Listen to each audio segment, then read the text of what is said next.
G'day guys, welcome to episode 174 of Ask Jack D. Today I get a brilliant question around, does every entrepreneur need a mentor, and if so, how to find one? I talk a lot today, but it was really useful around, do you need a mentor? What do you need mentors for? How to best utilize them, and ultimately how to engage them in a way which is going to be effective if you want to approach highly successful people in order to leverage off their knowledge and their wisdom. Stay tuned. 28 and I'm trying to shape history, pulling from the sky for some strength to take with me, line up the stars, fly away quickly and push the world forward like a tidal wave hit me. I ride the wave swiftly, I fear no man, check my titles mate quickly, came from the sky with the light of day in me and grew my own wings. G'day guys, welcome to episode 174 of Ask Jack D. Today we're taking a question from Cigar Sethi. Cigar Sethi, thank you. Okay, thanks Cigar. So, does every entrepreneur need a mentor? If yes, what's the best way to find one? Really good question. Does every entrepreneur need a mentor? If yes, what's the best way to find one? Cigar, that's a really good question. To say every entrepreneur needs one is a little bit too simplistic. It's a little bit too absolute. Absolutisms are rarely true.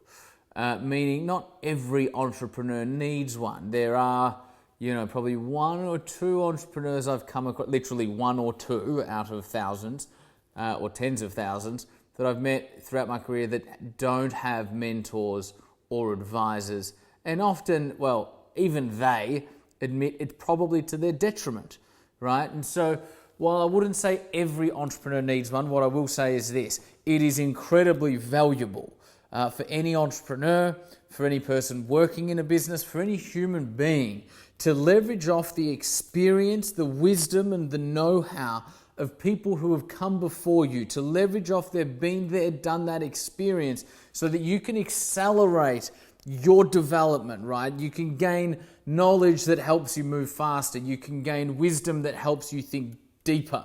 You can gain access to networks that help lift you higher.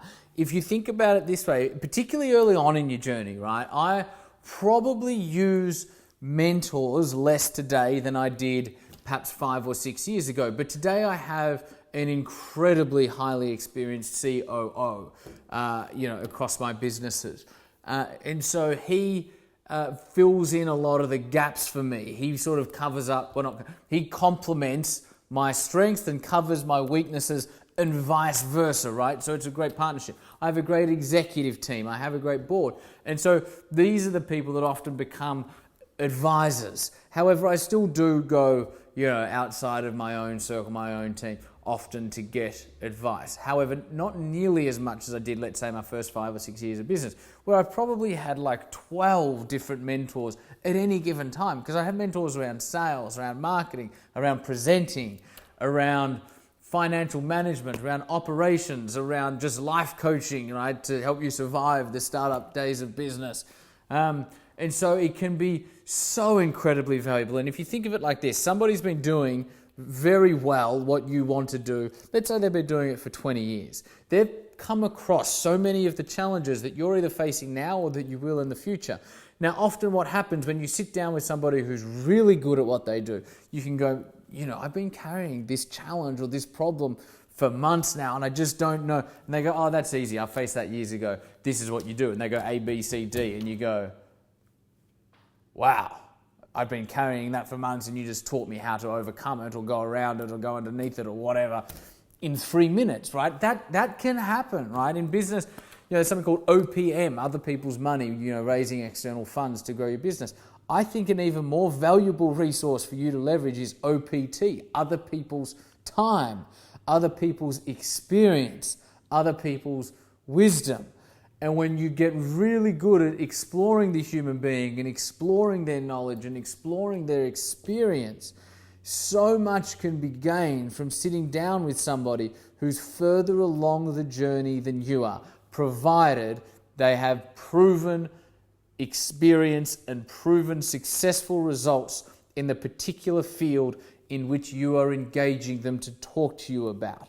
That's really important. But assuming that the person you're speaking to has that, then yes, listen to them. The other thing is this. When I was early on in my career, earlier on in my career, often what I would do is I'd hear, I'd get advice from mentors, and then I'd just go and do whatever they told me to do verbatim, right? That, in hindsight, is being intellectually lazy. So don't get mentors and advisors to just do what they tell you to do without you questioning it.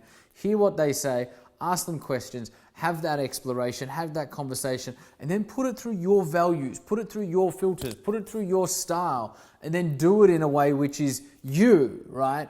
And so you're not just taking bits of knowledge from other people and regurgitating it, you're putting it through your own filters and then implementing it in a way that is uniquely you. To answer the second part of your question, so how do you find them? Well, there's this company called the Entourage. They deliver. How did you find them?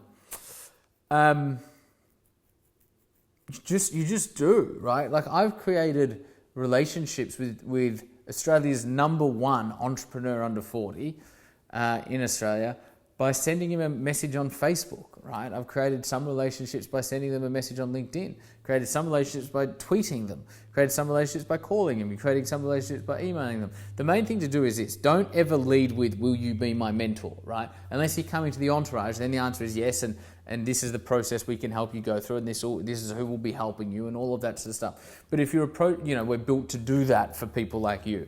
However, if you're approaching an individual who is not in the business of education, then don't say, will you be my mentor? Just say, I respect your experience. This is where I'm at.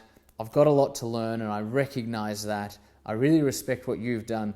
If you could ever spare 15 minutes to have coffee with me or for me to buy you sushi, I would travel anywhere at any time. Let me know. And then by doing that, by respecting their time, by coming prepared, don't ask them questions you can Google, right? Don't rock up to a Michelle Bridges and go, so when did you start personal training, right? Like, Wikipedia will tell you that, right? That is just the biggest slap in the face for any person that's investing their time for you, an up-and-comer, to gain wisdom or whatever from their experience. Have your research done, come with questions prepared. If you need to write in order to remember, sit there and just write. If someone with been there, done the experience is talking to you and you're sitting there just writing there, they will love that because it shows them that you're taking them seriously and you're valuing what they say. Go away, implement whatever they've told you, implement it in your style, or don't. But make sure you don't just leave and it's gone one ear out the other, right? When you leave, implement. Send them an email. Go, hey, Michelle, just wanted to let you know I've implemented A, B, and C from our chat. It's already making this difference. Thank you so much. Still don't say, will you be my mentor? Just tell her you've implemented. Then she knows that you're serious and that you're an implementer. And slowly you build. By the way, Michelle is just she's a friend of mine, but this is a complete hypothetical example. I don't know why I'm talking about Michelle today. However, great human being, great entrepreneur. But what you would do with this individual that you're is show them that you're an implementer. And then a month later, ask them to sushi again for 15 minutes and do it all again, right? But build a human relationship. There's no one silver bullet to go, this is how you get it. Go through all channels if you need to in order to reach somebody, right? But ultimately, it's about who you're showing up as. The other thing is don't try and impress them. Show them, if you've done something cool, like you started or you've had some cool milestones, then share that. But don't be arrogant. Be down to earth, be humble, be honest, be authentic, right? If they're a successful entrepreneur, they know exactly where you're at commercially, financially, emotionally, in your relationships. We know each other better than perhaps meets the eye, right? Just because I've walked the path and therefore we understand each other in depth. So the bullshit, the bravado won't work between entrepreneurs because we get it. So just be yourself, be down to earth, be very respectful of the individual. Don't say, will you be my mentor? And just approach them, right? And have a real conversation. Help them buy into you, not your success story or your business story. Help them ultimately buy into you, build a relationship, and just be you. So what that